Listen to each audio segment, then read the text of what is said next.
Hello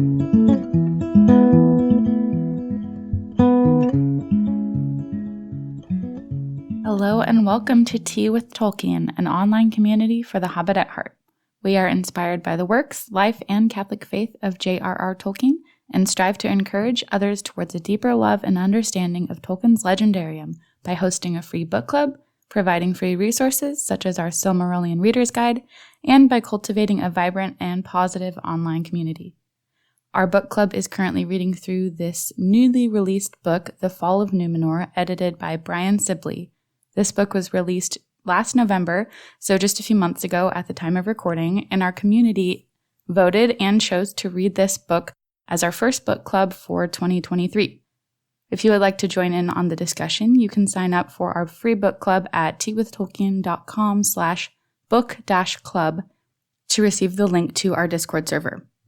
For the sake of our book club, I've broken down The Fall of Numenor into 10 sections, and so today we will be covering the first section from about this book through before the Second Age. So this is really an introductory section. I'll begin with a summary of each section, followed by a recap at the end of this of our book club's discussion for those of you who may have missed out on our live chat. This week we are covering Part 1, Introduction, about this book through before the Second Age. At the beginning of this book, the editor writes, The Fall of Numenor seeks to present, in a single volume, selections from JRR Tolkien's posthumously published writings about the Second Age of Middle-earth. This collection is not meant to supplant the works edited and published by Christopher Tolkien. A few editorial notes.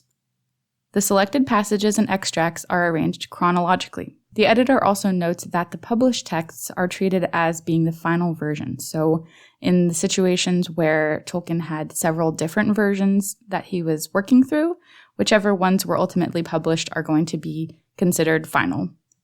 Names and dates are amended to conform with those finally adopted. So we see in a lot of cases that Tolkien had several variations of names as he was developing these characters, but we can see in this book that they've all been updated to reflect whichever one was ultimately published. That makes this book a lot less confusing. Editorial interventions are presented in a smaller font size and indented. And if you're listening to the audiobook, there are two different narrators, one for the actual text and one for the editorial notes. So I think that is very helpful. This book draws from several sources, and it's what makes it such a wonderful resource for Tolkien readers.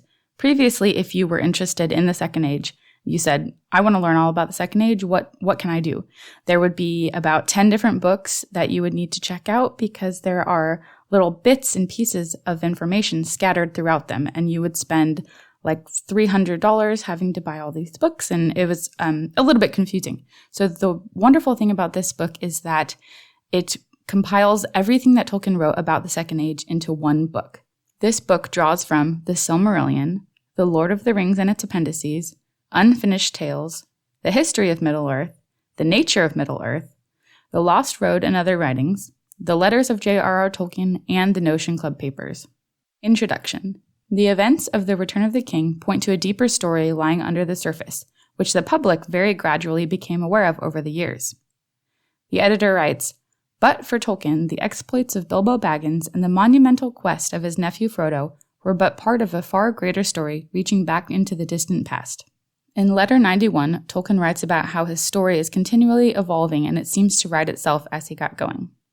Tolkien had attempted to publish The Lord of the Rings and the Silmarillion together, but was unsuccessful at the time, and The Lord of the Rings ended up being published on his own. In his efforts to publish these two together, he had written what he called a brief sketch of his world, and this brief sketch is mentioned in the introduction, and it is the Waldman letter, letter 131, if you have your copy of the Letters of J.R.R. Tolkien. Tolkien writes, The next cycle deals, or would deal, with the Second Age, but it is on Earth a dark age, and not very much of its history is or need be told. The editor notes that this statement is curious because so many crucial events take place during the Second Age, but we'll get to that later. As time went on, new sources became available and the public began to learn more and more about all of the stories and tales that lay beneath the surface of The Lord of the Rings. When The Return of the King was published, it also came with over 100 pages of appendices, which was the only source for those who wished to dive deeper into the Legendarium at the time. Then in May 1977, Carpenter published his biography of Tolkien, and in September of the same year, the Silmarillion was finally published after 4 years of work on Christopher Tolkien's part. In 1980, Unfinished Tales was published, and it provided even more details, and its success led to the publication of the 12-volume History of Middle-earth series. I also thought it was interesting to note that Akalabaith was not written down as the title of the Fall of Numenor, but it had been used by Tolkien when speaking with Christopher. Tolkien's recurring nightmare that inspired him in part to write the Fall of Numenor is referenced in letter 257.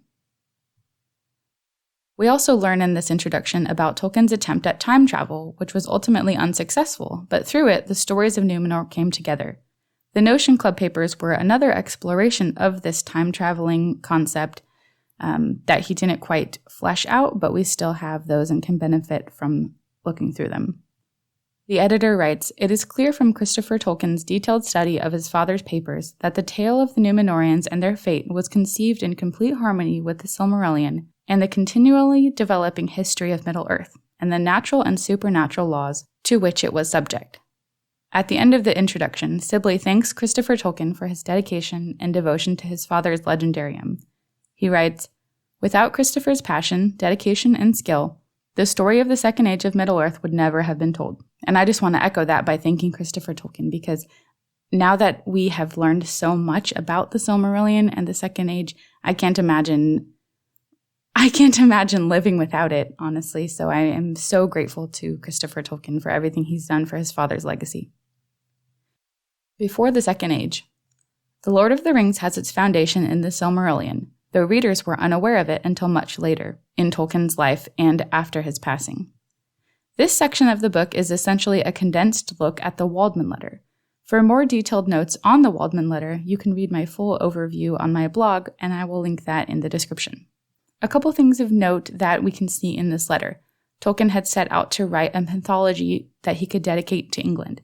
The stories of the Legendarium arose in his mind as given things, which he was discovering and recording rather than inventing.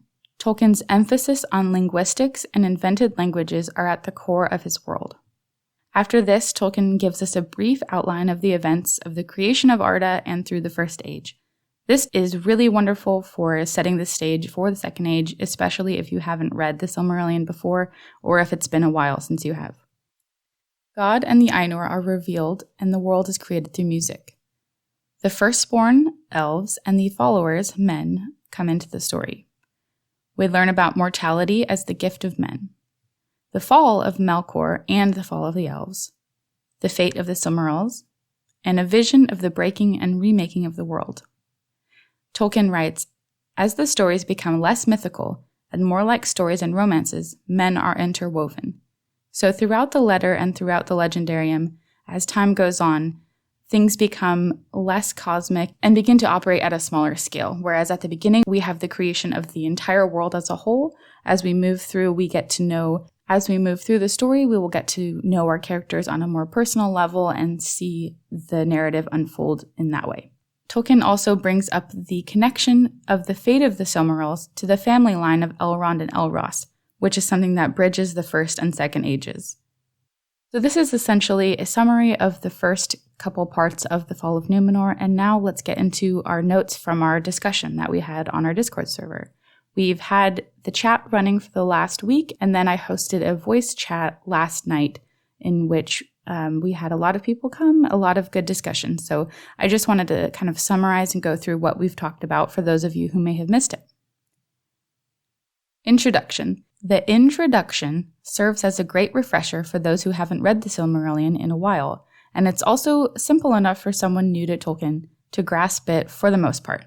It could be a little bit overwhelming for someone who is completely new to Tolkien, but I don't really think that is in any way avoidable because of how much information needs to be condensed in order to begin the narrative of the Second Age. For the most part, the Tolkien newbies in our discussion felt that the stage was set pretty well, but it was also really nice to know that they could ask anyone in our group for help along the way. Something that also came up was a clarification of the Valar, their roles and purposes, and what makes them different from Iluvatar. Eru Iluvatar is the one creative god of Arda. The Ainur are essentially angelic beings who are often called gods with a lowercase g by men. The Ainur who entered into Arda after its creation are called the Valar and the Maiar. The Valar being of the higher order, similar to archangels, if you could say that the Maiar are the regular angels. One comparison that was brought up in our discussion: think of Eru as the composer and the conductor of the music. The Valar are those with the lead roles in the music, and the Maiar are those with more of secondary parts. Now the Ainur know a part of Eru's plan, but none of them know his whole mind. Timeline of the Second Age. What did Tolkien mean when he said that the Second Age was a dark age? We have a couple of ideas. A lot of information about the Second Age was lost with the Fall of Numenor, so in a sense it's dark because that means we don't know a lot of specifics about it.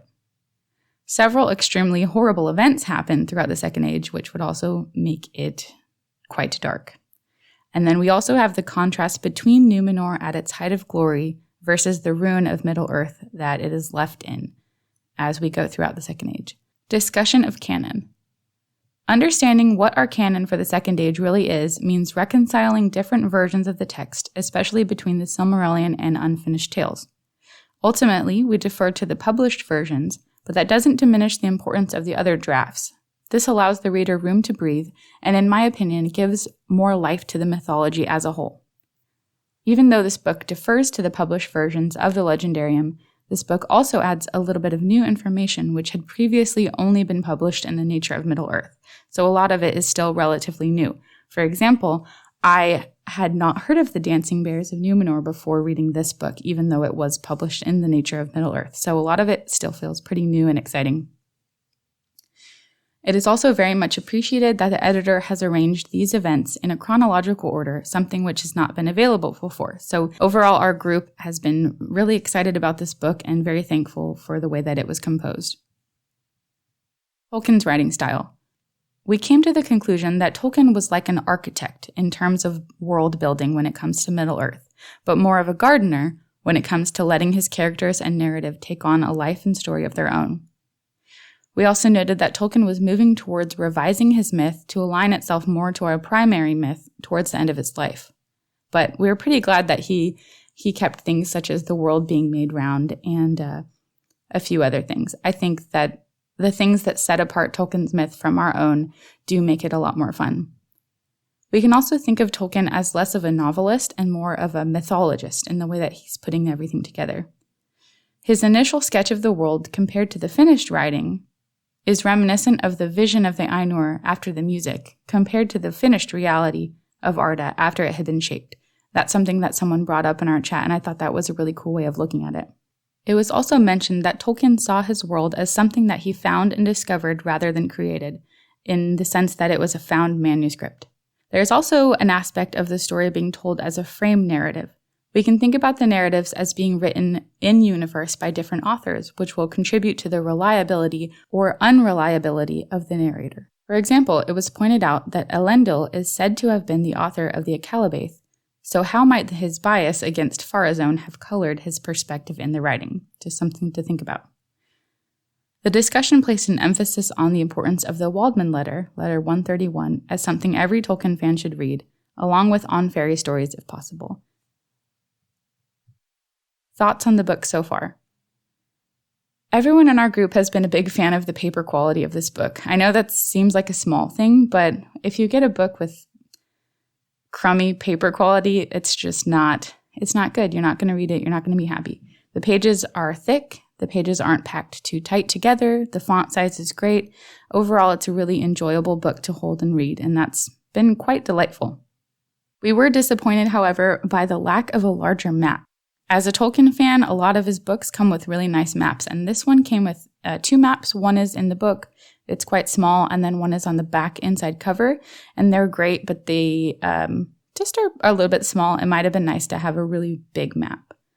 The artwork alone, however, does make this book worth purchasing. It's stunning. It's so fun to see all of the color artwork throughout the book, as well as the sketches, and I really love them.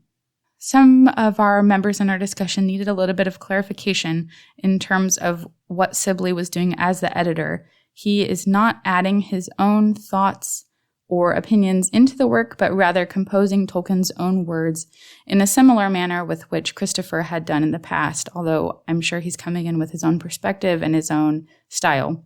He's not inserting his own opinion or writing into the narrative, and when conflicts arise, they are conflicts within the professor's own mind. So some of us had an issue or questions with that, so I thought it would be worth pointing out in our video.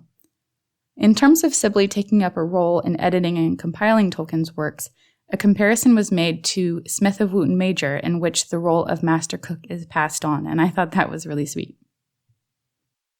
Mortality. Death as the gift from Iluvatar. The connection of the elves to the earth, and mortality as a theme overall. One member in our group said something along the lines of, "You can't have what isn't made for you," and I think that's a major theme to keep in mind as we're going to get to know the Númenóreans a little bit better, and honestly, that kind of applies to all of Tolkien's characters. The sun and the moon were a hot topic of discussion, which kind of surprised me, but we talked about it quite a bit. The sun serves as a reminder of the fall of the elves, but also as a symbol of hope for men, and I like the juxtaposition there and the contrast. The sun and the moon are not divine objects and are not worshipped, which sets apart this story from other mythologies.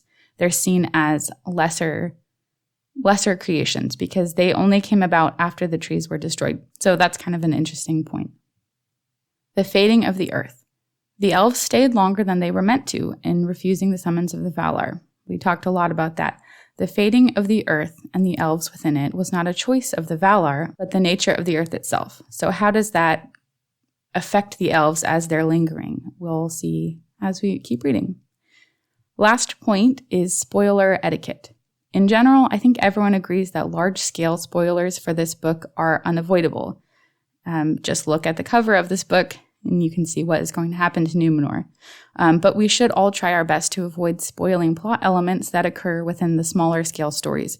If you're unsure whether something is a spoiler, I would err on the side of caution. And if you were joining us in our Discord chat, you can head over to the How to Use Discord channel to see how to tag things for spoilers. We also had quite a few reading resources referenced, and I'll provide links to these in the description. But we've got The Complete Guide to Middle-earth by Robert Foster, The Complete Tolkien Companion, The Atlas of Middle-earth, The Nature of Middle-earth, Nerd of the Rings on YouTube for lore videos. We've got the Tea with Tolkien Silmarillion Reader's Guide, several links to different Tolkien Gateway articles, and then it was also mentioned several times, if you're having a difficult time remembering names, check out the family trees at the back of the book in the Silmarillion, and if you're having a difficult time with pronunciation, check out the pronunciation guide. So with all of that, our next section will cover Foundations of the Grey Havens through the life of the Númenóreans, which is pages 1 through 42. And I will see you in the Discord, or you can follow me on Twitter at Tea with Tolkien, check out my blog at teawithtolkien.com, and if you are listening to this on the podcast version, I invite you to check out our YouTube channel. Thanks so much.